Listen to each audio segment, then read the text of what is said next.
Story 1. I really wish it had been you, Dad, at my brother's funeral. I immediately went no contact. I can't wait to see him and tell him I'm really glad it was him. Story 2. I once overheard someone I really cared about say, they wouldn't even notice if I was gone. I don't think they knew I heard, but that stuck with me. It's incredible how words can stay with you long after the person who said them is gone.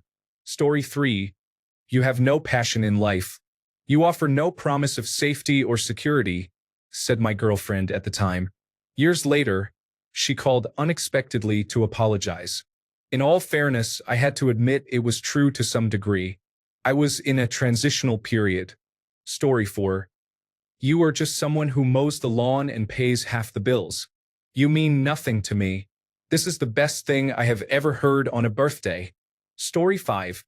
You cannot comment because you need 5 karma while replying to a support thread with a new account. Story 6.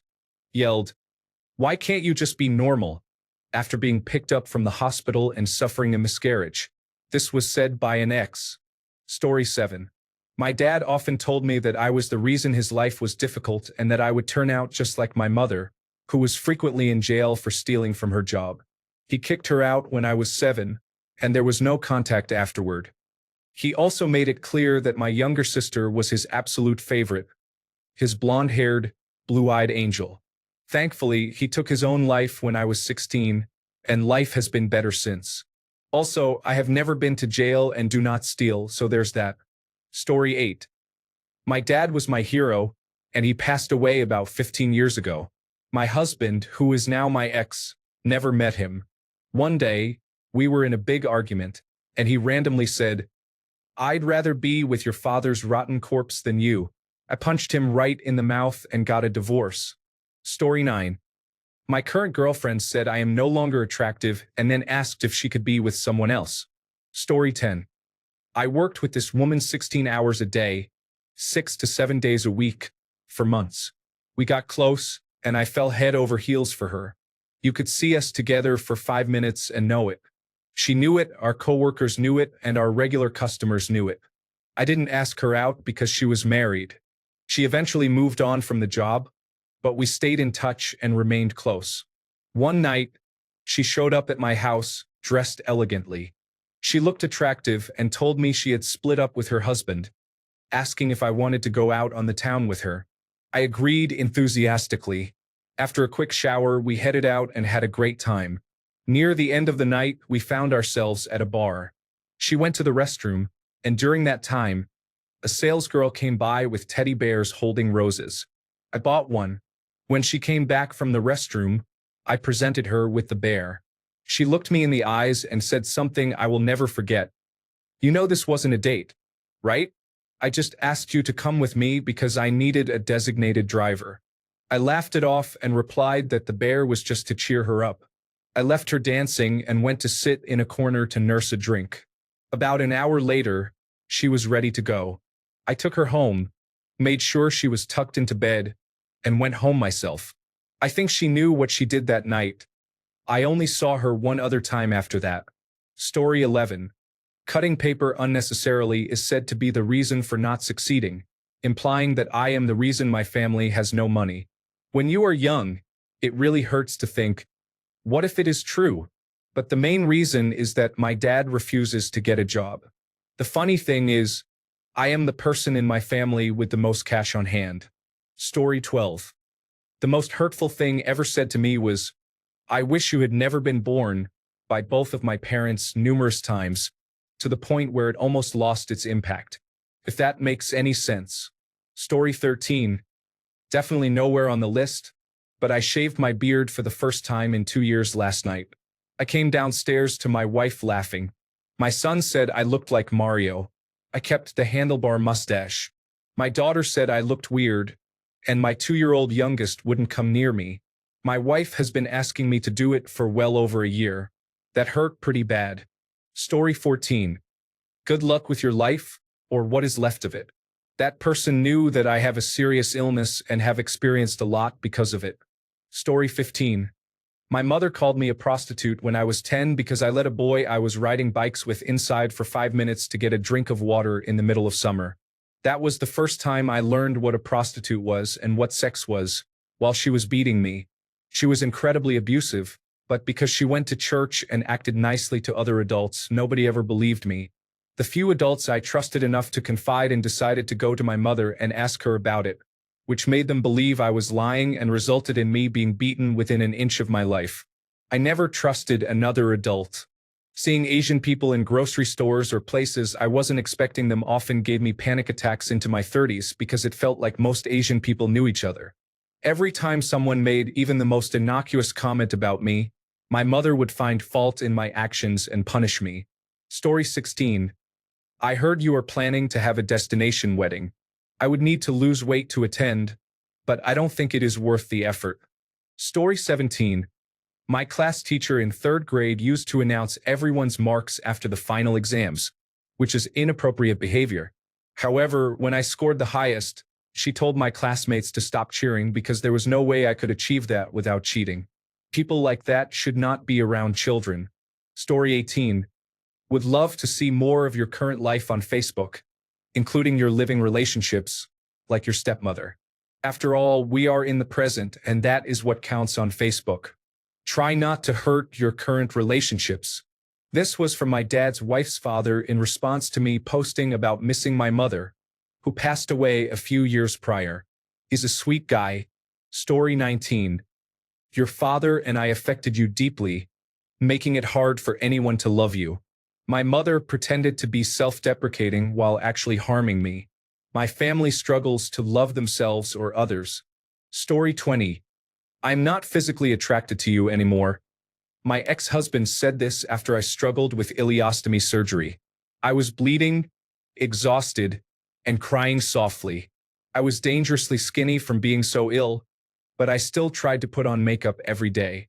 I was also dealing with new mental health medications. I made an effort to keep the house clean, cook for him, and do his laundry. I prepared bento boxes for him to take to work. He weighed nearly 300 pounds, but I couldn't have loved him more. Unfortunately, he saw me as a bothersome presence and made it clear many times how ugly he thought I was. Story 21. You are what others say about you, and you keep behaving that way. You wonder why you feel lonely, and it seems that loneliness will continue. You seek attention and may have lied about everything you ever shared with me. You come across as immature, ungrateful, and entitled. Any feelings I had for you are gone, and I no longer want to look at you. This was said to me after I told an online friend of 3 years that I did not have romantic feelings for him, as our relationship only existed online and did not feel real to me. Story 22. The only reason you exist is that there were no pharmacies open the night you were conceived. Thank you, Dad. Story 23. After what I thought was a highly successful final presentation in my negotiation theory class in law school, our group had a meeting with the professor who said, "You are like Donald Trump. You just kept repeating it until people believed it. And you," pointing at classmates, "allowed him to get away with it. I would have confronted him about those obvious falsehoods." To this day, I still do not know what those obvious falsehoods were, and my classmates defended me, mentioning that I never raised my voice and always tried to find a compromise. This moment continues to live in my mind. Story 24. For some reason, we had an assignment in high school where we had to interview one of our parents with a list of predetermined questions. A lot of these questions were pretty personal, one of them being, "What is your biggest regret in life?" My mom's answer was that she has a daughter who doesn't apply herself in school the way she should. So her biggest regret had nothing to do with herself, only me. At the time, I was in advanced placement classes with a good grade point average but had let my grades slip significantly years ago. Both parents treated me like I was lazy and on the verge of failing, no matter how much I turned it around. Honestly, that isn't nearly the worst thing she said to me, but for some reason, that one stuck with me the most. Story 25. That could have never happened to you, but I know it happened to me about my own sibling. My mom spoke about my ancestrally abusive situation. I think the most hurtful things I've ever heard were forms of gaslighting. That's what made me develop anorexia. I wanted to prove something was actually wrong, even though I wasn't believable on the surface. I also heard, "You're getting chunky," You should stop lifting weights and do cardio instead. When I was skin and bones and in recovery from anorexia, just having started to be able to bicep curl a 5-pound dumbbell. Now, it's been almost 10 years since I've spoken to anyone in my family, once I realized I was part of a controlling group. Story 26. Both of my parents told me that at one point they never wanted me as a child. It is amusing now that they are older they try to act as if it never happened. Story 27. My dad has said some horrible things to me. He called me it and wouldn't talk directly to me for a long time, spat on me, and when his friend told him not to do that, he said, "It doesn't have feelings."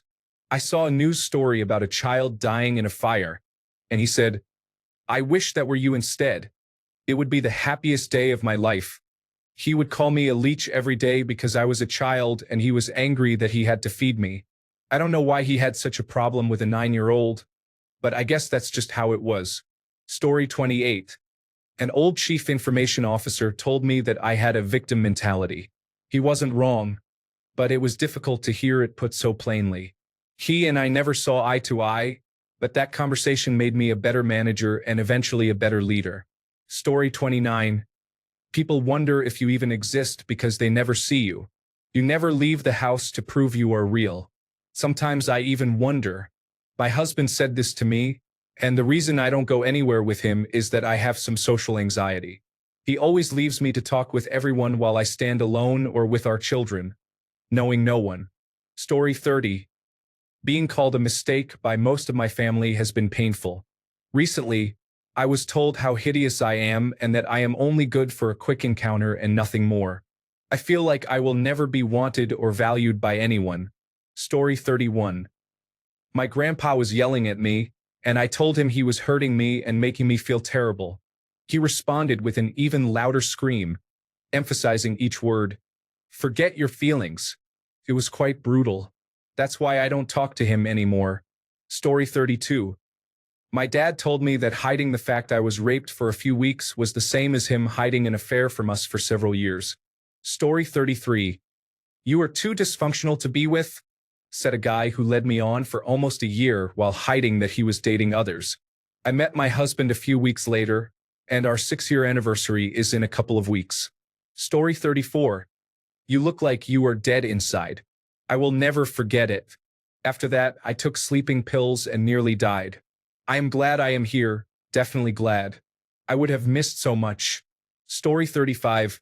"I could kill myself and you wouldn't care," my ex said to my face when I was just trying to speak with her in person, right after she ended our relationship through a message and wouldn't take calls or respond to texts. She knew that if something ever happened to her, it would break me. Over 9 months since the breakup, I would still very much care. I would be utterly distraught. Ironically, it's highly unlikely she would feel the same if the roles were reversed. I now wonder if she was projecting when she said it in the first place, which hurts even more. Story 36. Another dad said, "You've really messed up the life I gave you." I was 45. He hasn't been around since I was 6, except for a short phone call on his or my birthday. Story 37. "I haven't loved you for 3 years.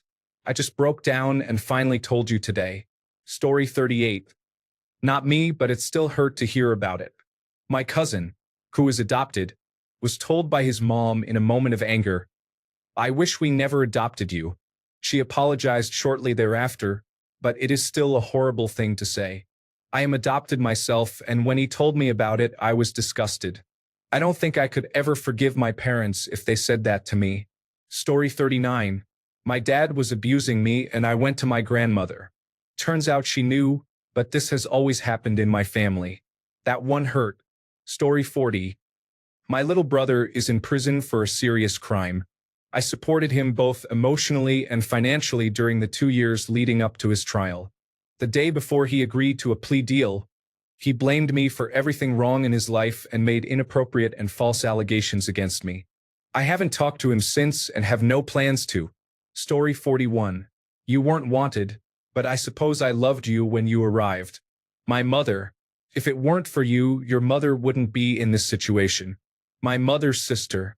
They are both gone, and I do not miss them. Story 42. When I finally told my parents that my husband was choking me, They said, "We don't want to hear about it."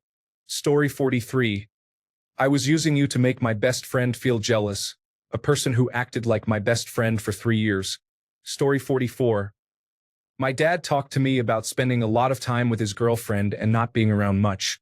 He said, "Don't ask me to choose between the two of you, you won't like the answer." Story 45. An ex-boyfriend. Honestly, I should go find the person you had allegations against and ask for their side of the story. Story 46. You are not my real daughter. I never wanted you. You are your father's child. I already have my son. I am adopted for context. Story 47. My ex told me he didn't enjoy being intimate with me.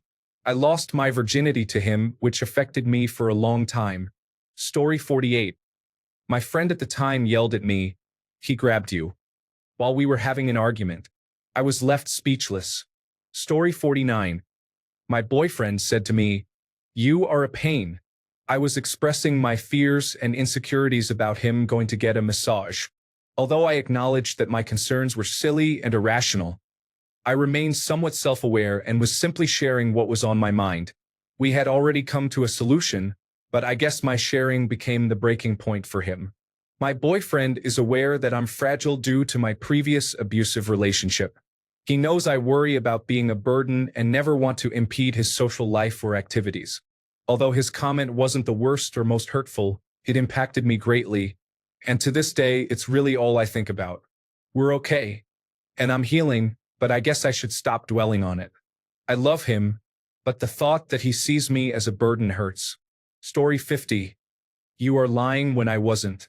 It is filled with distrust, malice, and manipulation. It hurt deeply because I would never lie to the love of my life. Story 51. I will never be able to provide the life she wanted. From an ex-girlfriend of over 5 years. I thought she was the one. Words hurt, but life goes on. A few years later, I am by myself and I don't mind. Plus, my annual salary is about $110,000, so she can take her words back. Story 52. My mother would say things like, "There was an accident at the hospital because there's no way you could be my son, and you're going to die alone because your own family doesn't want to be around. So why would anybody else want to?" But the most hurtful remark was, "You're not fit to live around people. You should live in the woods with the animals." It's hard to determine which was most painful. There were those comments and so many more. It's difficult to pick just one. Story 53. I once had someone tell me they hoped I was suffering and that I was promiscuous for turning them down. One of my best male friends. Story 54. My mom told me during middle school, at a gifted bilingual program, that your dad loves you too much.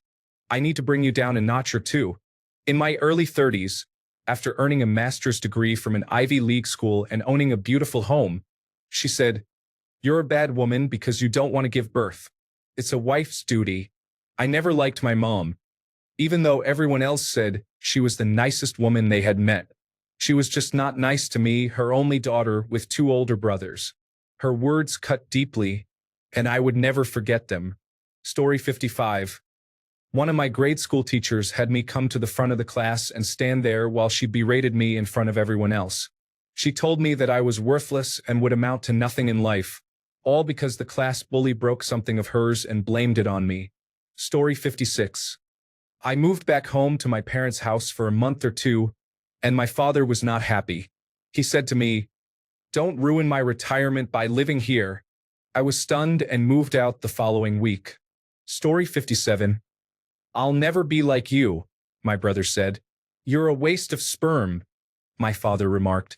Then, that one time I called my friend after I started crying for the first time in 6 years since my brother's passing, I was laughed at by that same friend for crying. That was tough. Story 58.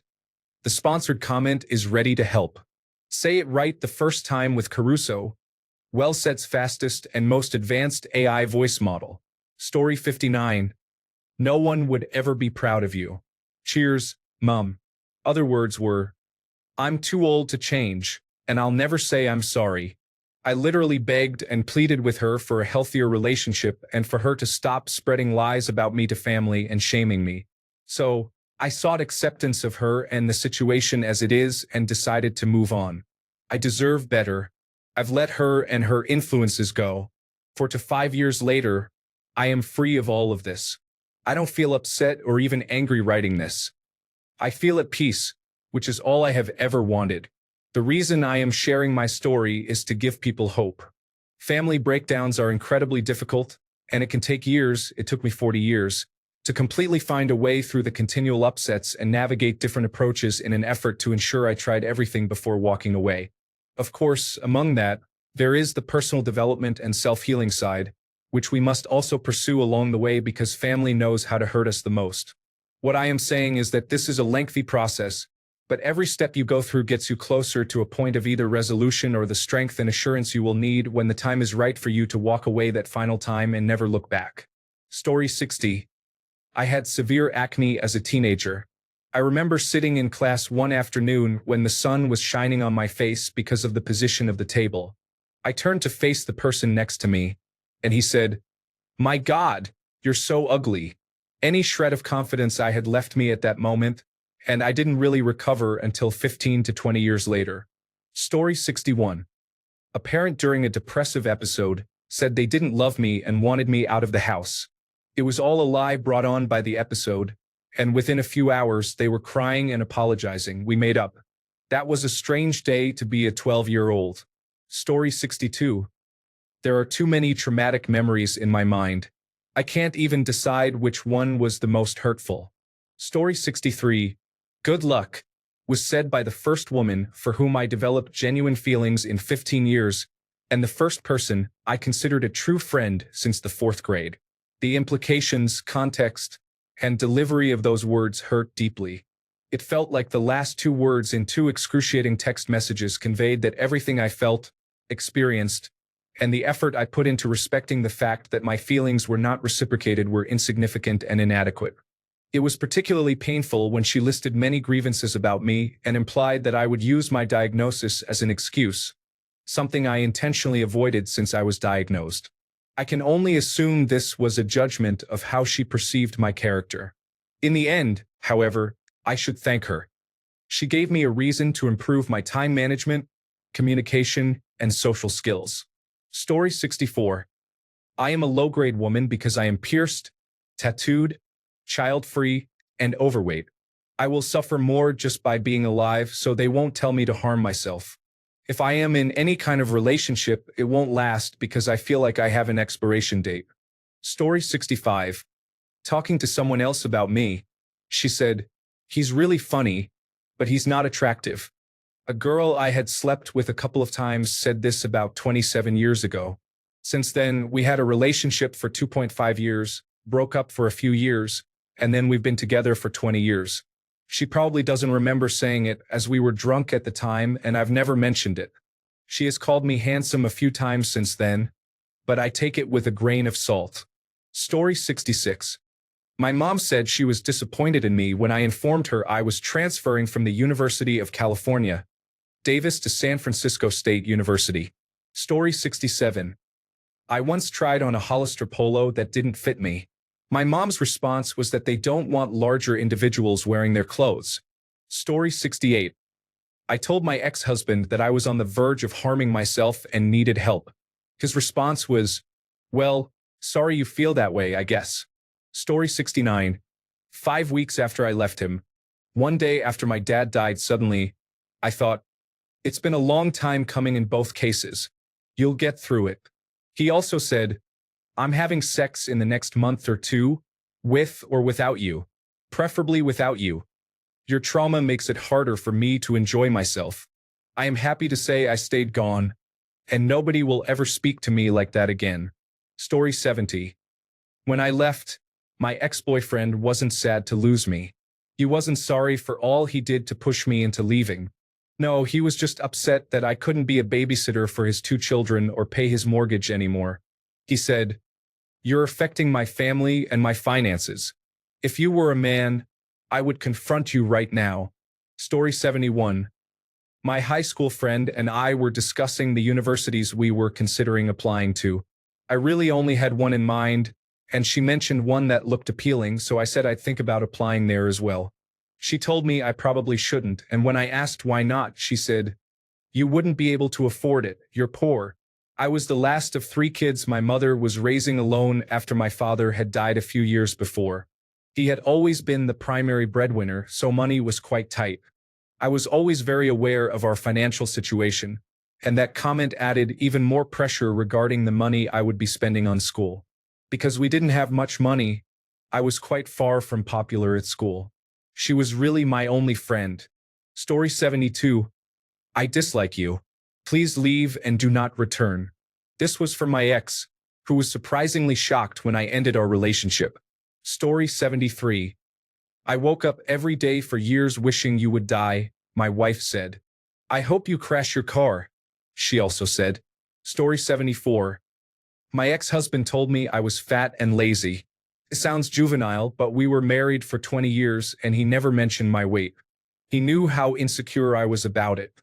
When we separated, he said, "You were always so fat and lazy." After I told him I would always love him, it really affected me for a while. Story 75.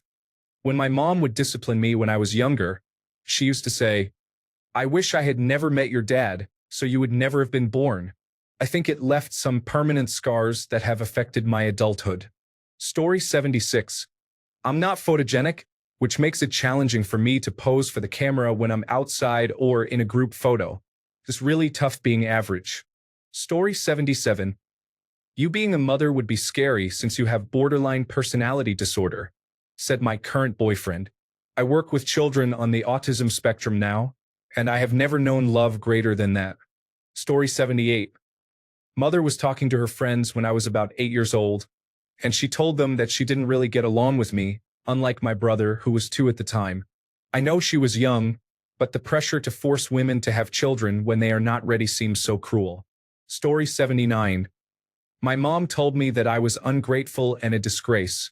She hated me and wished I had never been born. This was all because she found out that I told another woman I wished I was adopted. Story 80. My daughter told me she doesn't love me anymore. She's 6 and will get over it in 20 minutes, but it still hurts. Story 81. She said she was happier with her new partner after ending our relationship and claiming my trauma was too much.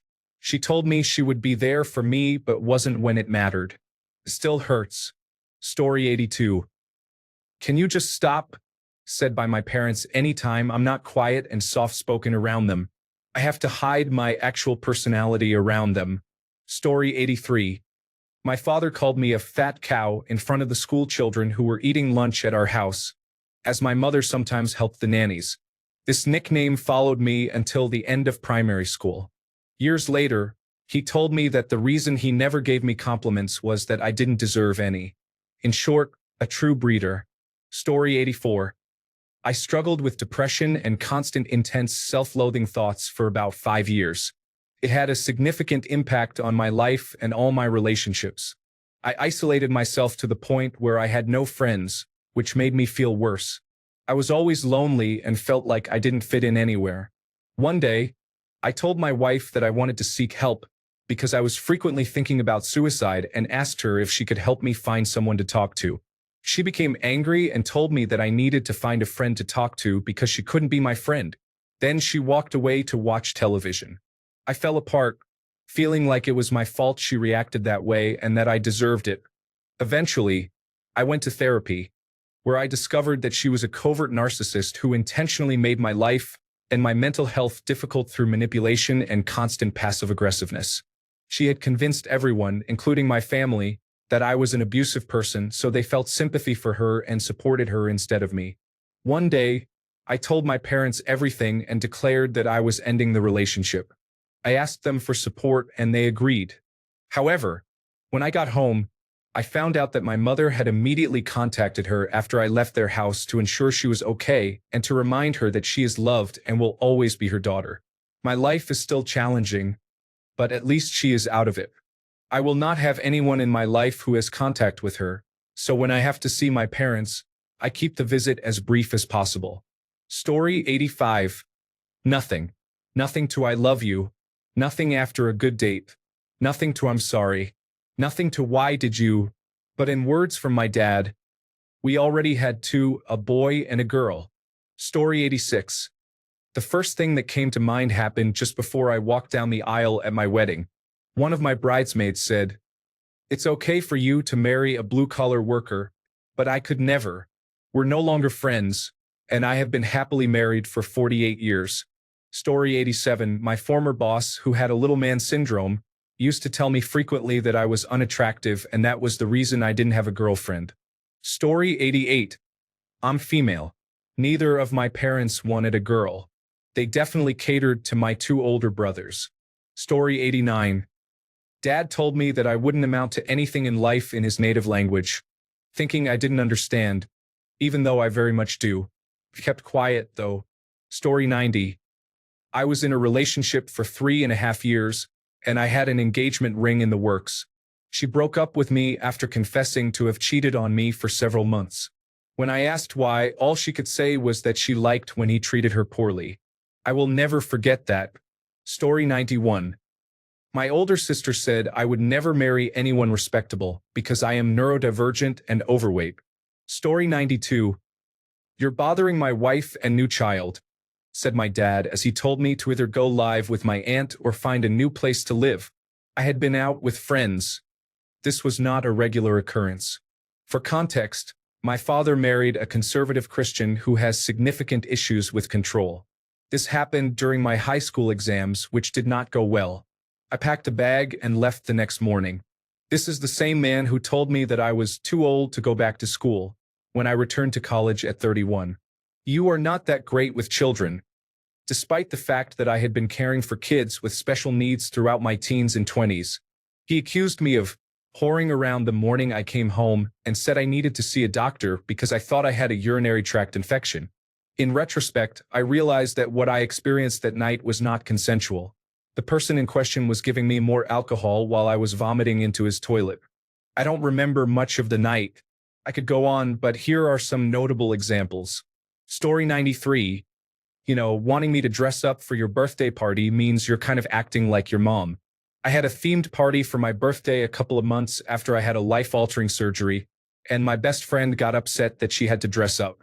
She accused me of being like my image-obsessed, overbearing mother. Story 94. You haven't got PTSD. Keep your mouth shut. People will think you're a nutcase and call me a bad mother. Then they hit me. I was diagnosed with PTSD at 13, when it was taboo to talk about mental health, and even now at 30, that still plays in my mind. Story 95. But I don't want to talk about your feelings. My ex told me this when I discovered she had been manipulating me throughout our relationship. The next thing she said was to me, but it was the most hurtful thing someone has done to me with words. She screamed for help hysterically in the kitchen. I can't walk back from that trauma. It has destroyed me. Story 96. Go pack your things and wait on the porch. I'm calling Child Protective Services to come get you all. You're a lazy person who won't amount to anything. No one wants you. You'd be so pretty if you took care of yourself. That's just what I remember. Thanks, Mom. Story 97. A coworker looked at me and asked, "Can I interview you for my paper? You have a unique appearance." For context, I have brown skin. I don't know why, but that really affected me. Story 98. You taught her that. It's your fault she's doing this now.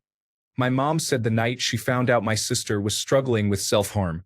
I had an issue with it too at the time, and I still blame myself. Story 99. One time my boyfriend and I were fighting, and he said, "You are too heavy to hold." He was referring to a time when I expressed feeling too heavy to hold in my relationships because of my mental health, causing people to drop me. Hit me hard. Story 100. You were the reason we got divorced. It was your fault. Sincerely, Mom. Then, she said it again to me after my grandmother yelled at her. It doesn't matter what you tell my mom. It is your fault. Story 101. You'll never get pregnant and will never have babies, my ex said. He made this statement because I had more male friends than female friends, ignoring the fact that my program had fewer girls compared to boys. Story 102. I unfortunately found out the hard way that I couldn't carry to full term after losing a late-term pregnancy. That was the third and furthest pregnancy I lost. My mom made a statement after I told her the doctor said I had a 5% chance of carrying to full term. She suggested that I should just try again, as I would never know if it could go all the way. This was after we decided to move forward with surrogacy. At our gender reveal party, I asked her what she thought the baby would be. She said, "Because you aren't pregnant, I just don't have that connection and can't tell what it would be." It was ironic because after I lost my daughter, she couldn't drive to see me since I didn't want her husband to come, as I don't like him. She mentioned she couldn't drive herself because she would be crying so hard that she wouldn't be able to see the road. Then a couple of weeks later, she asked for some of my daughter's ashes. Story 103. This was before I was medicated for bipolar depression, but I was in the depths of an episode. I couldn't get out of bed, and I would just open my eyes in the morning and cry because I was still alive. I lost my job because of it, and my mom was extremely upset. One day, she opened the door to my room and started screaming that I was worthless, lazy, and a failure. That didn't bother me. My little sister heard my mom yelling and came to the door to scream at me as well. That didn't bother me either. Then my dad came up the stairs and asked what was going on. My little sister said that I was a failure and that she hated me. My dad just looked at her and said, "So does everybody else," and closed the door.